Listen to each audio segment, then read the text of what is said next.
Hi, this is another good story told poorly by me, Loomis. This is episode 3. Before I start, I'd like to address a couple questions that you guys asked, and I don't really want to write a million emails. One, what happened to the fishing equipment? I have no idea. I'm assuming if the lure still had bait on it, apparently it had a little bit of my flesh. Perhaps the feral children took it home and their entire family fed on it. I don't know. But yeah, lost to history, whatever happened to all that fishing equipment. Who knows? And then the other question people asked was, how long was I actually in the bathroom? About 90 minutes. I'm not kidding. It was a long time that I was in there, and those children were like, "Why is what's taking so long?" And oh my God, it sounds really hard. That was just yeah. Anyway, like 90 minutes. So now you know the answer to that. Anyway, today's question is about cats, or today's story, I'm sorry, is about cats. I'm not a cat person, dog person, love dogs. Just lost a dog, actually, right before this whole lockdown happened, and it's really kind of sad that he's missing. My little co-pilot, he decided to take a trip on his own. So, anyway, cats. I had a cat, one cat, my whole life. Not a cat person. Lived in Washington State, and I lived on a farm, and on this farm we had a barn and E-I-E-I-O. So, if you have a barn, you're going to get pests in the way of mice, rats, things like that. They get in, they eat grain, they eat hay. They're menacing, as all mice and rodents, hence the name pest. And so you get a cat, and these are barn cats. They're not pets. They don't want to know you. They don't want to commiserate with you. They don't want to hang out. They're not. You're not going to be able to pet it. If a barn cat does its job perfectly, you will never see it. They're like a shadow. They're very stealthy, and all they want to do is kill things and not see you. And that's what's great about barn cats. So if you're a cat person, barn cats are not for you. But if you're not a cat person, barn cat is the brand for you, per se. So had a barn, needed a cat, and the vet said, well, this little old lady, I went into town, and the local vet said there was little old lady who had passed away, and they had her cat. No one wanted the cat, so there was this kind of older cat, and it just looked like an old lady's cat. It was missing teeth. It smelled bad. It had like dirty fur. It actually had like lint on its fur. He was just disgusting looking. He was just the laziest, most disgusting looking cat you'd ever seen, and the vet was like, he's a perfect barn cat. And I, not knowing barn cats were, per se, was like, okay, I'll take him. So took the cat home, and because he was so ugly, we named him Steve Buscemi, because, well, he just really wasn't the prettiest cat in the world. So Steve came home, went into the barn, and I didn't see him again. I dumped an entire bag of cat food in the barn in a big bowl, huge bowl, and didn't see him for another year. Nothing. I don't even know if he ate any of the food. I don't recall. That he just disappeared. So a year later, summertime, doors in farmhouses are always open. It's just kind of one of the nicer things about living in the middle of nowhere is that you can have doors that are not only unlocked but wide open for days and nights, and no one seems to care. It's almost like a weird horror film trope, like, hey, there's an open door in this farmhouse in the middle of nowhere.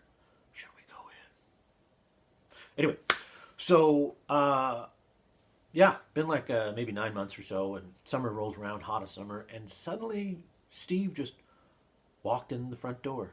He just walked right in the front door and jumped up on my couch and didn't move. Never left the couch again. So he had no skills, no talent. Wasn't a cat in anything other than biology. I mean, he really did nothing cat-like. He shed 2 pounds of fur a day. He drooled everywhere. He smelled atrocious. Even his purr sounded broken. It was just it sounded like a smoker purr. It was really bad. And all he wanted to do was sleep. He was easily 14 hours of sleep a day and 12 hours at night. He was just an efficient sleeping cat. And that was it. I don't know how old he was. He came to live on my couch.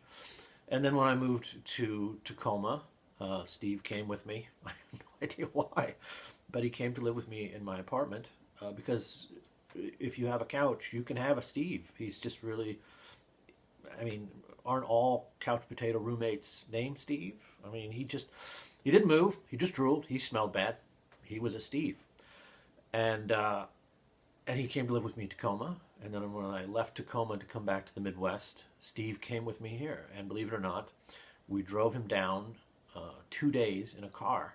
And if you've ever traveled long distances with a cat in the car, it's not the world's easiest thing, unless it's Steve.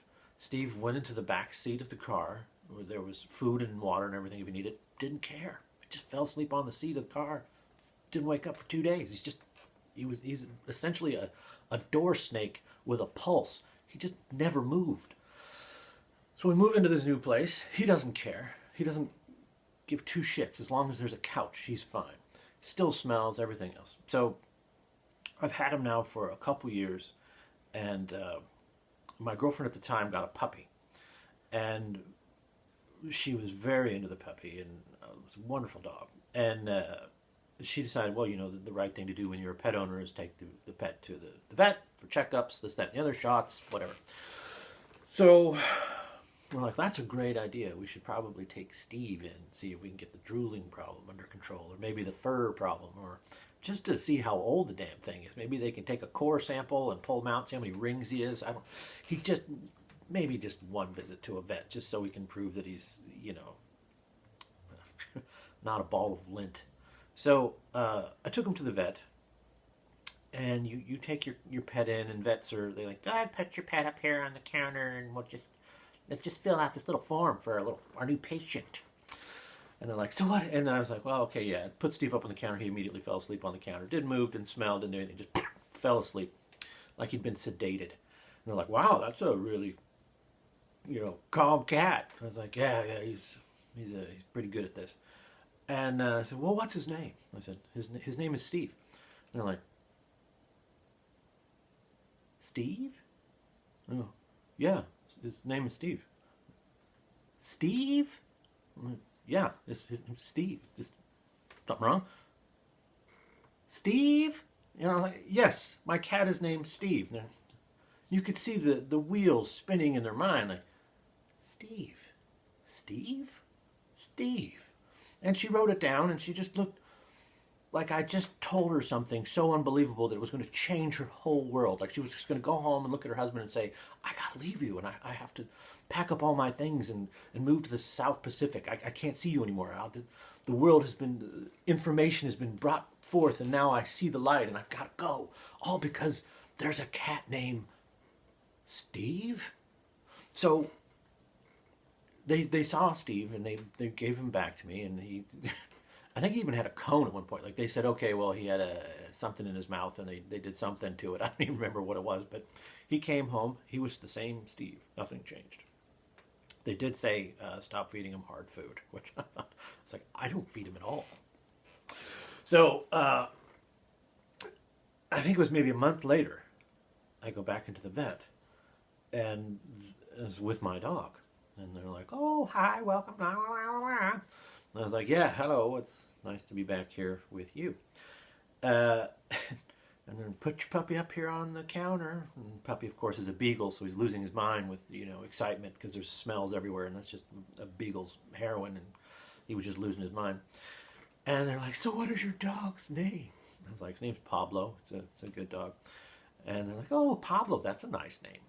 And I go, yeah. I go, do you ever get a lot of interesting, people come in here name like dogs named like Cotton and Poo Poo and Nene and Fliff Fliff and whatever. And they're like, oh yeah, we get a lot of interesting names.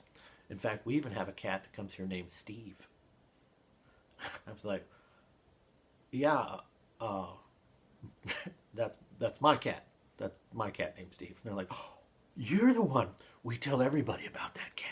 Everybody has the same reaction. We go, there's a cat that comes here named Steve. And everybody looks back at us and they go, Steve? Steve? And yes, believe it or not, the name Steve has echoed through time.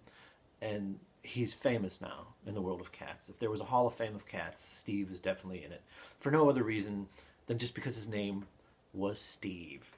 And many years later, I moved out. The girlfriend at the time took the puppy, and she went one way, I went the other way.